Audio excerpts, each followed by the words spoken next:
See each of you this evening.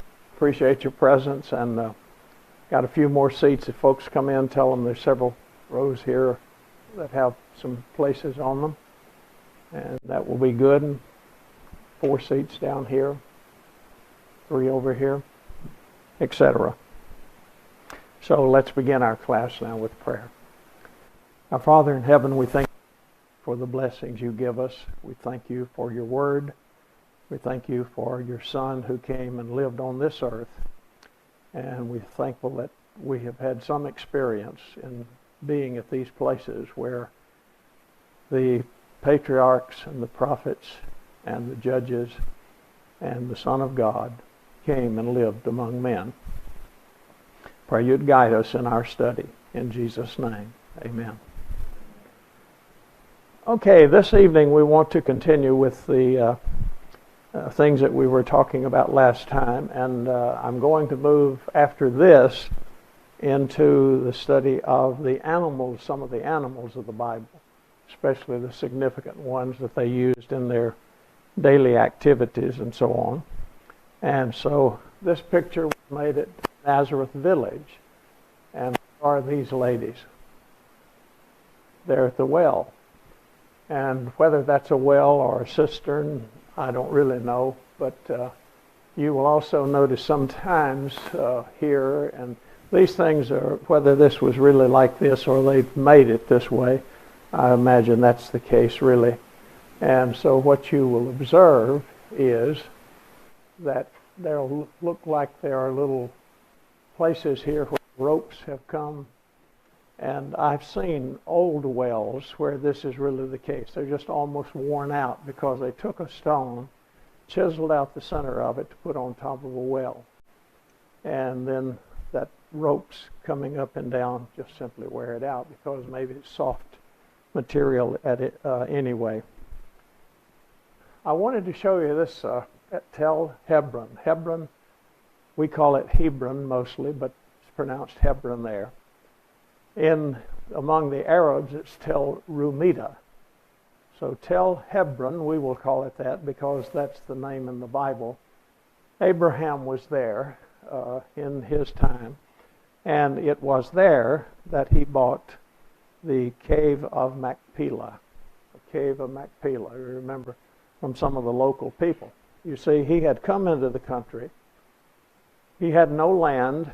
God said, go to the place that I will show you, and I will tell you then what I'm going to do. And he said, I will give this to you and to your seed after you. He specified all the way from the river Euphrates to the river of Egypt, which was the Wadi El Arish at the southern part of the country.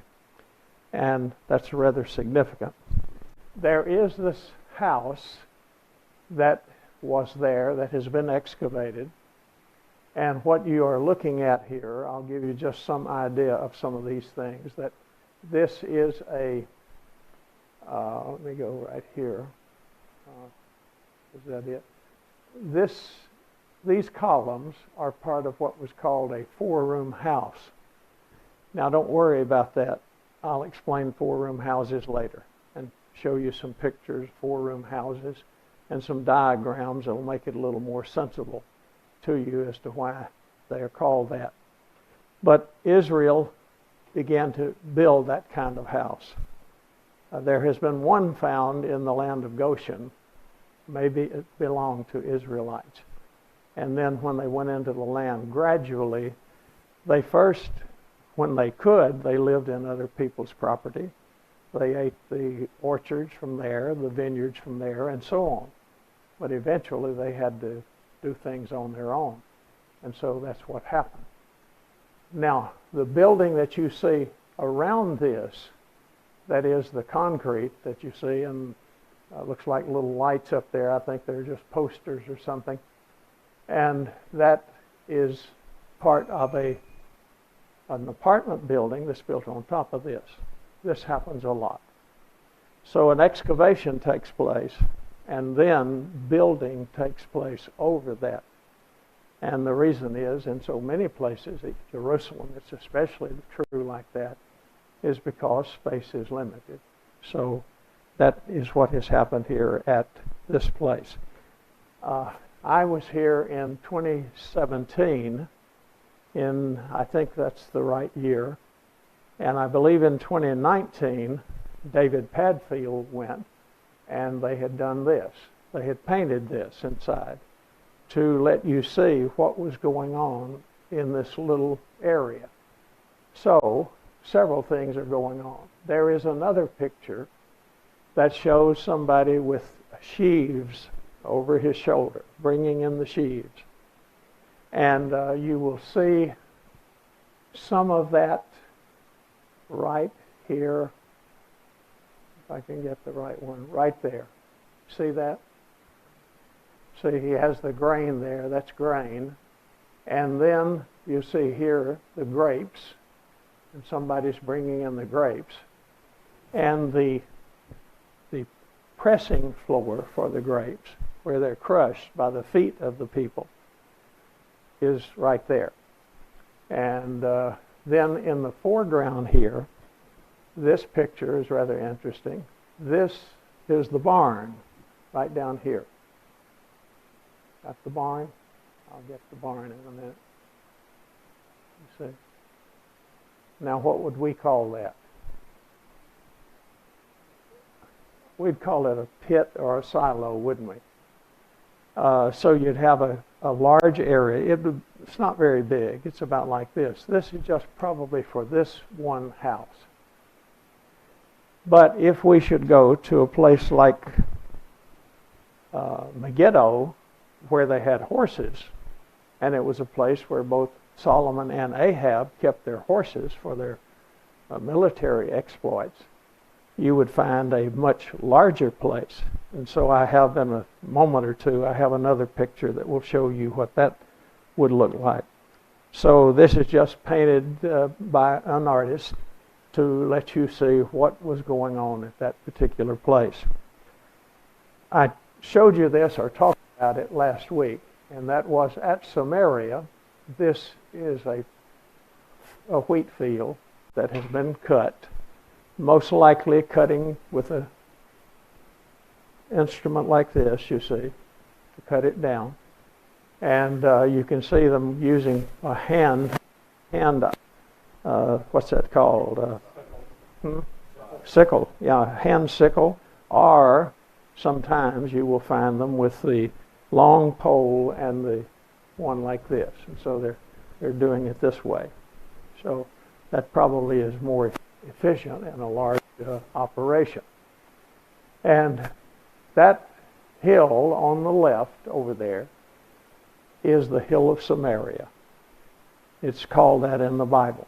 So that's where the northern capital of Israel was located. And you would find maybe small grain fields even on the top of that.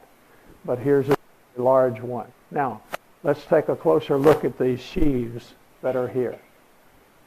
What has happened to them? They've been bound, haven't they?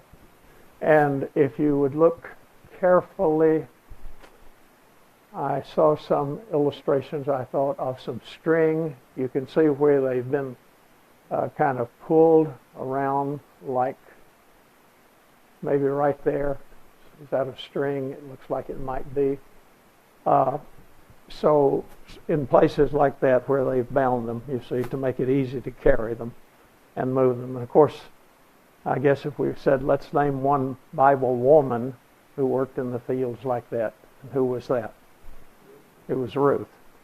And so it illustrates exactly what we read in the scripture. Okay, so here is a silo now at Megiddo. So this one is very large. This one is not quite maybe as deep as this room, but it's almost. It would be 3/4 that size. And it's very large. It'd be more like this going around. And there would be sometimes steps in them.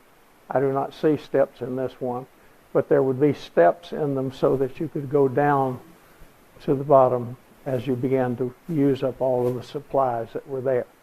So they'd bring this in from all around in the area and put it here and then use it for the horses and other animals that might be in that particular city, because it was a fortress city.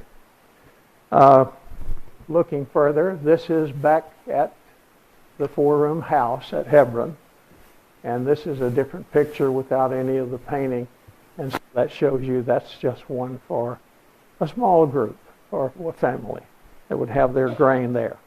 We have pantries. We put our commercial flour and everything, in there. Keep it there. We put it in bins, little bins, but this is what they did. And then every day, and I don't have those pictures with me, but you know what happens every day that they need it. They have to get out what they need, and then they have to start grinding it, and they have instruments, and I'll try to show you some instruments like that would illustrate that. Now this tell of Hebron is up on the hill. Look down in the valley, and you will see where these wealthy people lived, where the Machpelah folks lived. And so that is the building that covers the cave of Machpelah. Do you see what I'm talking about? Right there. Now the building wasn't there, right? And if you go to the building today, Pat, what do you see? You didn't see that. I told you there's a difference in tours. I'm joking. Well, you've been with me. Not there. Yeah, so she's been with Leon. Well, Leon's been there because I've been there with him. But what do you have in a situation like this building? This building covers the cave of Machpelah. And the cave of Machpelah is not seen by anybody except through a few holes, about like this, where you can look down, and perhaps they have let down a light that you'll be able to see down in there. But some years ago, any of you know the name Moshe Dayan? You remember the one-eyed guy? He lost one in the war with the Brits. The Turks, perhaps it was, one or the other. And so he was here one night, so the story goes. It's probably true. And there was a young girl, perhaps, I don't remember if it was his daughter, but she was very young and very thin. And she was let down into this place and came back and reported what she had seen, which was almost nothing. I mean, the burials that were there took place a long, long time ago. This cave of Machpelah was actually built by, who wants to name the character who built it? Not Machpelah. Think of a New Testament character who built it. Who said that? Herod. Which Herod? The Great. Okay, there are a lot of them. Herod the Great built this. And why did he build this building there? Because it was believed at that time that who was buried here? Abraham and his wives and family and so on were there. So you have tombs that are shown up on the surface that you can go in and look at, but you have to go down to find the tombs, and who knows whether there's anything left after all of these years. So that's the cave of Machpelah, and that's where Abraham went and made all this negotiation. And that's a wonderful example of trading in Bible times. You know, he said, well, you know, how much? I mean, he's a stranger. And they say, well, you know, what's a little money among friends? Right? That's the Middle Eastern way of getting the best deal for themselves. Well, what's this among friends?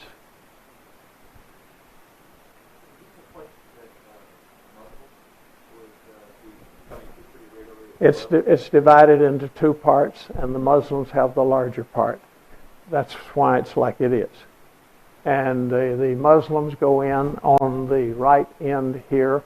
The Jews go in over on the other end. So that's what goes on. So that was built by Herod? What we're seeing there? Is that Yes. And these are Herodian stones that you see, just like you'll see in the Temple Mount in Jerusalem. So he built both places. And that's rather significant, isn't it? That was his understanding.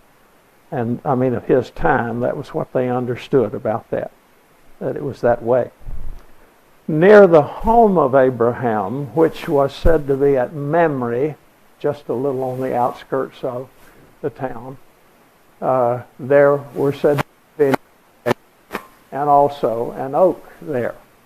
And in this picture, this is a slide that I made way back, maybe my first or second trip. And you'll see that there's a mosque in the distance there. See, so that's the predominant religion at that time, certainly, when it was there. And there is this oak of Mamre shown here, which is the large old oak. And is this the same one? It goes back nearly 4,000 years, 1,500, 3,500 years. I couldn't say. I wasn't there. So, anyway, maybe it was there. Now, when we closed, and I think we talked about this, but I want to introduce it again and get into it. In Deuteronomy 7 and verse 13, God told the people the kind of land that he would give them. And he said that it would be one where you would have grain, new wine, and oil. All right, so we have grain, and that comes from primarily what two plants? Wheat and barley. Barley comes in first. About a month or 6 weeks later, wheat comes in. And we said that these feasts that they observed were built around the agriculture because they had to be there to work. And then between the times of various harvesting, they could go to Jerusalem for the feast days that were there. And the next thing they had was wine. This was for the drink that they would have, and for fruit that they would have from it. And then also they would have the oil, and that would be the olive oil. So those are three of the main crops or things that they would have. There are some other grains too, some cereal grains, others like a few other things, but we'll talk about that later. And he told them it would be a place where there would be wheat and barley, vines and fig trees, and pomegranates. So that would be a wonderful dessert certain times of the year, and a land of olive oil and honey, which we've already talked about, the honey and what that would be. So do you remember the story in the 9th chapter of Judges? It tells us that Abimelech wanted to make himself the ruler of the people. And that was not God's plan at all. Of course, it's a division. The kingdom has divided, it's going to divide. It hasn't at this point. And so he makes himself to be the king. He's going to be king. And Jotham told a fable. And the fable was that all the trees of the forest went out to the olive tree and said to the olive tree, "Come be our king." What did the olive tree say? "I'm too busy making oil. I can't do that." And so he didn't want to do that. And then the fig tree, they went to the fig tree. Fig tree said, "I'm too busy making fig Newtons," right? And then after that, they went to the vine, and the vine said, "I'm too busy making grape juice and wine." And so as a result, they did not get a king like that. And so then they went to the what? The bramble bush, yeah. It was just a thistle. It was just nothing. And it said, "I'd be glad to serve." if my party calls on me. And of course his party was calling. See, isn't it funny how politics are much the same as they were then? But I'm not talking politics tonight. Now, the typical plants of Palestine are viticulture. That's the grapes, the vines. And it symbolized also the fruit of the land. So when spies were sent from the Sinai, from the Negev, up into the hill country, which was near Hebron, actually. And so when they did that, they came to the valley of Eshcol. And there they cut down a branch with a single cluster of grapes, and they carried it on a pole between two men. This little item that you see here, I probably should have brought this so you would see this. It's pretty good size. It's about this high. Maybe it's about this size, at least a foot long, almost 10 inches long. And that's made from olive wood. And that's what they use with the old olive stumps that happen to be around Bethlehem and that vicinity. They turn them into things that can be sold to the tourists. And it's I have seen one that's very large, but that I thought was a very nice one, and I wanted that as one of my souvenirs, which I've had it for a long time, and display it proudly. So that's what these men were doing. This also today serves as the symbol of guides, and so the guides will carry this. It'll be on their badges. It may be on the side of cars sometime if it's the National Parks Authority or something of that sort. And this is in the vicinity near Hebron. You just see a few oak trees that are there, and you will also see something else on that hillside. I mean, it's not doesn't look very good today, but what else do you see on the hillside? Terraces, right? See, so it's another place. There are just many places like that in the country where you find the terraces that are there. Let's see, here we go next. And also, often we see these towers in the field. They're mentioned several times in the scripture. This one is near Gibeon. And you can also see terraces there if you look carefully, that there's a different level of some of these where these plants are planted. There's different levels for them. So this is a good little picture showing, it goes back a long ways too. This is a field that looks like it's more rock than dirt.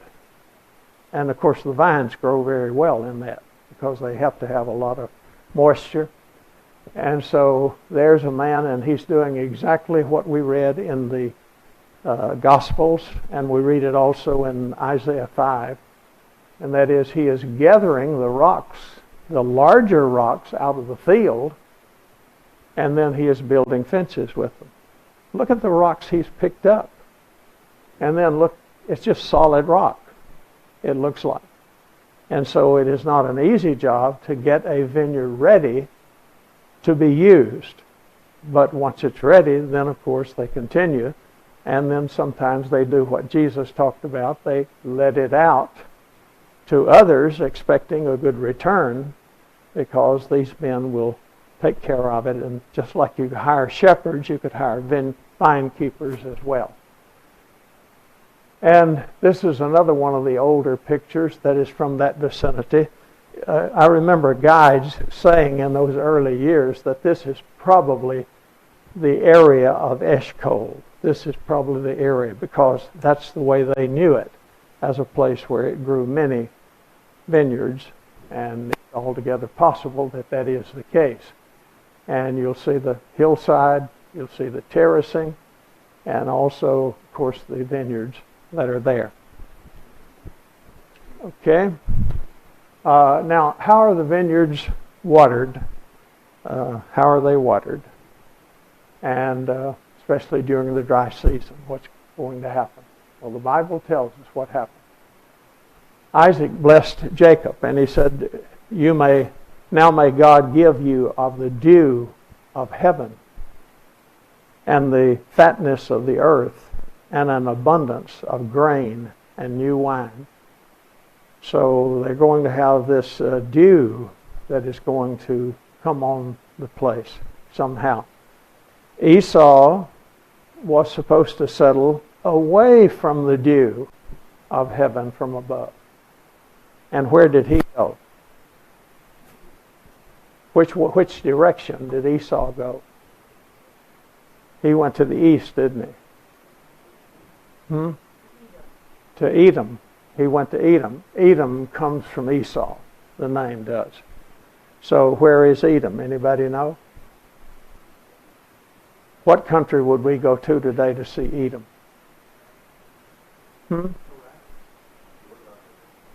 Jordan. We'd go to Jordan. If we went directly across, we would be in what country? In Amman. We're in Jordan, yes. And in Bible times, we would have go south from there, and we would have Moab. Then we would have Edom as you continue to go south. And if you go to Jordan and you took the main road south, let's say from Amman, Jordan, the capital of the city, and you took the main road south, you would eventually, not too far down south of there, you would come on the east to an area where there's no vegetation. And so as you continue to go further south, it becomes more and more dry and so on. Anybody ever see Lawrence of Arabia? Didn't see Lawrence of Arabia? It's one of the best movies ever made. A lot better than that stuff they're doing today.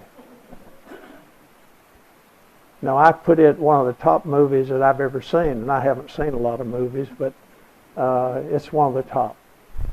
Lawrence of Arabia. And if you take that and the gal I talked about the other day, Gertrude Bell, which somebody told me they'd seen that since then, the queen of the desert, but along the road that you travel through the desert going to Petra. And as you go along there and you look over on the left, the guide may say, that's where Lawrence's train, that's where the train blew up. That's where they had the, big episode here in the movie. And so that's rather significant, you see, that you've got so dry like that.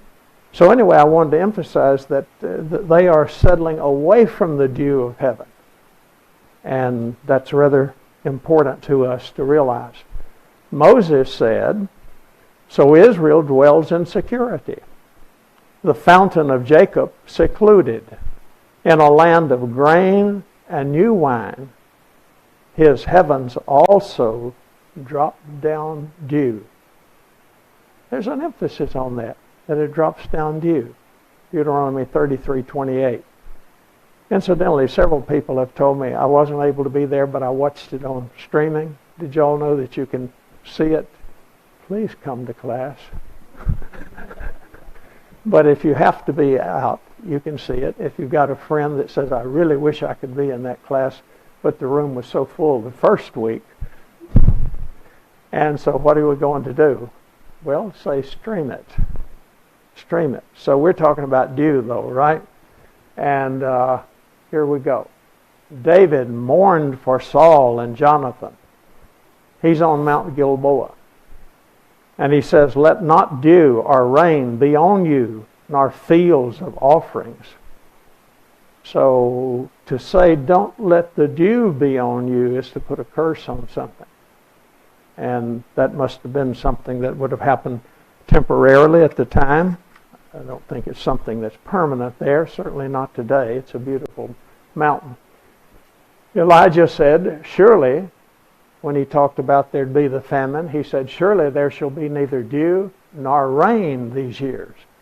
Not only no rain for the 3 years, but there would be no dew either. for this period of time. 1 Kings 17. All right, now what? Look at this. The unity of brethren, according to Psalm 133, verse 3, is like the dew of Hermon coming down upon the mountains of Zion. Now, what are the mountains of Zion? Where is that? Out of Zion shall go forth the law and the word of the Lord from Jerusalem. All right. So that's where it is. So here's Zion, and that's what the hill of Zion was, where the temple was built and so on. Jerusalem was there. And so the point is, according to the Net Bible notes, the Net Bible is really, the notes in it are really fabulous. And his point is that the same kind of heavy dew that replenishes Hermon may also be seen on Zion's hills. It's not that dew that comes down. And do you remember also, I don't know if I included that, but you've got the passage that the unity of brethren is like that. So it's like the dew that comes down from Hermon. And here are some vineyards today. And these vineyards are just below Lachish. This is a very nice picture of a vineyard that's, looks very prosperous today. These grapes are primarily for eating, not for wine. Or some places perhaps where they grow them for wine, or for eating the grapes when they're fresh. And how did they decide that we'll plant grapes around Lachish? Well, they saw this that came from the Assyrian reliefs. Remember that when the Assyrians took the city, then the king went back, Sennacherib went back to his palace, and he said, I want pictures of this on the wall. And they made pictures. You can see it in the British Museum. You can go into the room where they have all of the pictures of him capturing Lachish, and also of the plants that were there. And so, do you see what I'm talking about? Do you see where the vineyard is located? Let's see if we got it. See the vine? And what else do we have here? Let me see what else we've got. Should have, what's that? The palm, yes. And so they had palms and they had grapes, and he portrayed that. He had his artists to portray that. And then they could remember how they captured that city that was so valuable. See, it was a pleasure to work at Lachish. Because why? It was second to Jerusalem at the time. Where did he send word after he had captured Lachish? He sent word to Hezekiah in Jerusalem and said, we're coming after you next. So he went to Lebanon, to another place, and then went right on up to Jerusalem. But he failed there. Sennacherib was not successful. So all of that's really significant. Well, some grapes here. And of course you have different grapes, different places. And here's a gentleman who's trimming or pruning his vineyard. He prunes it that it may bear more fruit. When it's pruned, you see the large pieces that are cut off. This is true. This is viticulture. And in John 15 and verse 6, Jesus said, if any one does not remain in me, he is thrown out like a branch, and he dries up, and such branches are gathered up and thrown into the fire and are burned up.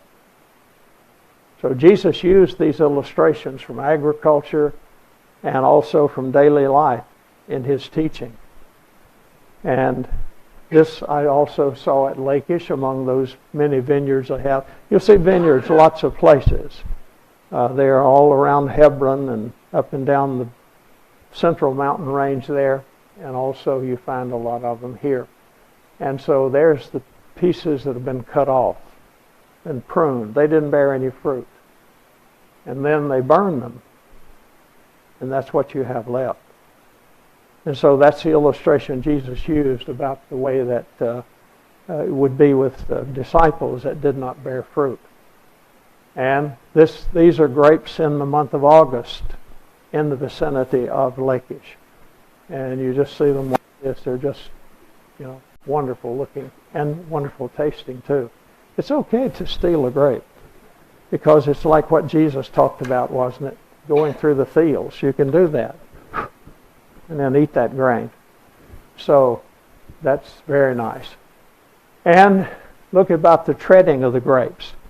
In Judges 9:27 it says that the Shechemites who lived at Shechem went out into the field and gathered the grapes of their vineyards and trod them and held a festival. Now that's where Abraham first settled.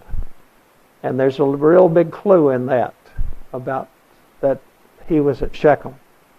And later on, when Jacob comes with his family, he comes to Shechem also. It's the center of the land. It's the center, north and south. And so when you come to Shechem, what are you saying? It's going to be our land. We're going to take this place. God has given it to us. And so they held a festival there. In Jeremiah, it says that the Lord will roar from on high and utter his voice and from his holy habitation. He will roar mightily against his foe. He will shout like those who tread the grapes against the inhabitants of the earth. So did the people have fun while they were working? Sounds like they did. I mean, you're shouting. I guess they did a little singing every now and then. And they washed their feet too, I hope. But it's like those of us who were raised in the country. We're more immune to things than a lot of people were, And so I guess that was true. So now what do we have to do? We've got the grapes cut. But we want to make something more than fresh grapes because we can't eat all these grapes. And so we find a place where there's a nice rocky area. And remember what I told you about the 7 bags of rock that were left to the angels to spread over the earth? And they dropped how many on Israel? 6. Now this is not scripture. Don't mistake it. But here's one of the places. This is at Neot Kedumim. I've told you about a place that you can go, and it would take you 2-3 days, 2 days at least, to see the place. And it'll take half a day to see one area of it. And in one area that you go, you can see the floor where you press the grapes. And so it is cut out of the rocks.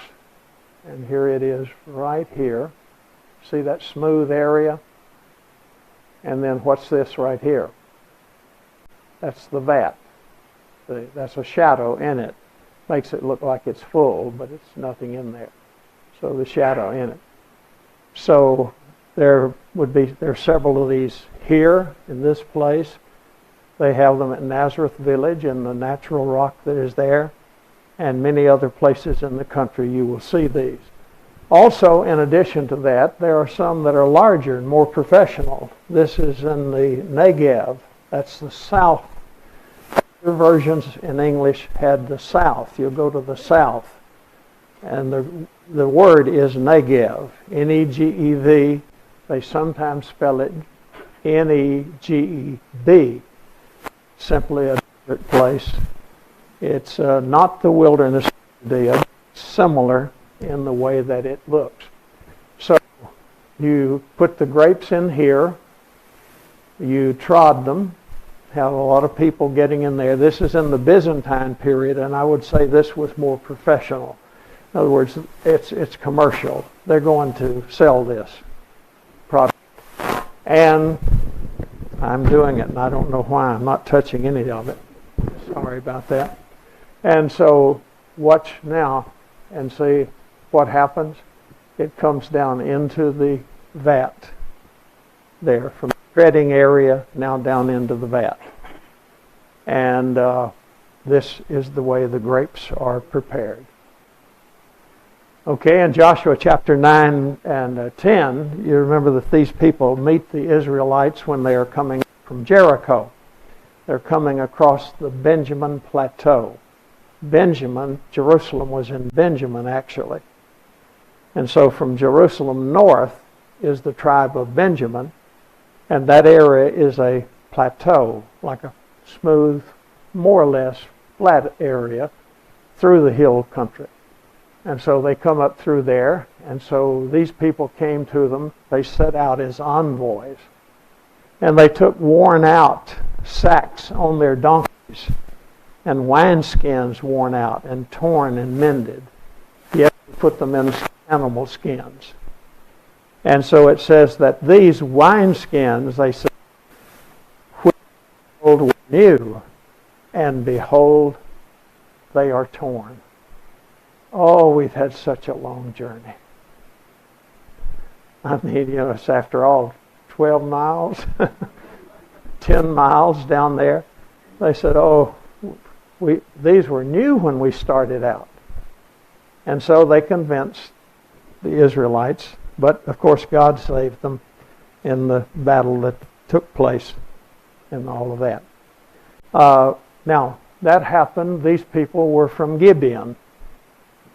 Now, there's two places you can easily be confused. Where was the capital that Saul set up for himself at first? Gibeah, correct. Gibeah, Gibeah. And it's just due north of Jerusalem. And then this one is more to the east. And being more to the east, you can see the town. This is made from Nebi Samuel, and there's a roof there that you can go up on and get this nice picture. And what's the first thing you notice at the tell?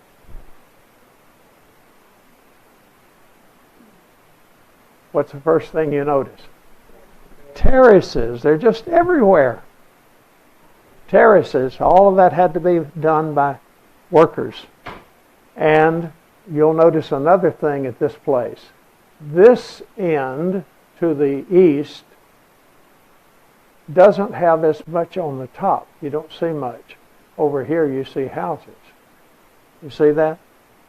Now right down there near the road is where I saw the lady who made the broom and who swept up all the seed, getting back onto the grain, onto the threshing floor. And so what went on at this place? Did I show you this before? See, I showed these things to Paulette, and I think I've shown them to everybody. And I kept saying to myself, I know I showed that, because the Bible talks about people living under their own fig and under their own vine, and that's a symbol of plenty. Boy, I tell you, it's like, having things today that we wouldn't compare to that. And what did they have there at this place? They had a great pool at Gibeon. And when Abner was going to make himself to be the leader, and Joab, who was faithful to David, was standing up for David, and they took their men there, gathered all around this place, on either side of it, and they said, let's go out and fight and see who wins. And so that is the pit where the great pool that they would be. That's Leon on the left and myself on the right. Now I'm the thinner one. I think I would be on the left. I read one time, that's a shadow. See, we're making a shadow when we're standing there. And I read one time about photography that you always want a little bit of yourself in the picture. It can be a little bit of your shadow, a little bit of your hand, a little bit of, just something to know you were there. And so they had steps going down into that, and that pool contained water. There is another tunnel here also that supplied water. Hope to talk about water systems sometime because they're very important. But here's what's more important right now. They had wine cellars there. They had 63 cellars, a space for 19,000 gallons of wine. That's quite a bit of wine, right? So for people that don't drink, that sounds like a lot. And they found in the work here, when they excavated, they found these jar handles with, guess what? The name of the town written on them. Just like, it's... When I was a kid, we had Dr. What was that, Double Cola? And we would call Huntsville. And what did that mean? When the other guy got down to where it said Huntsville, Alabama, where it was put together, then you got the rest of the drink. We drank after one another. So, isn't that neat? And that's the greatest thing you can find at a place that says this is Gibeon. We got to go. So, what did Hezekiah do? He built storehouses. Lachish was one of them. And when he built these storehouses, they put them in jars like this. That didn't have the cracks in them.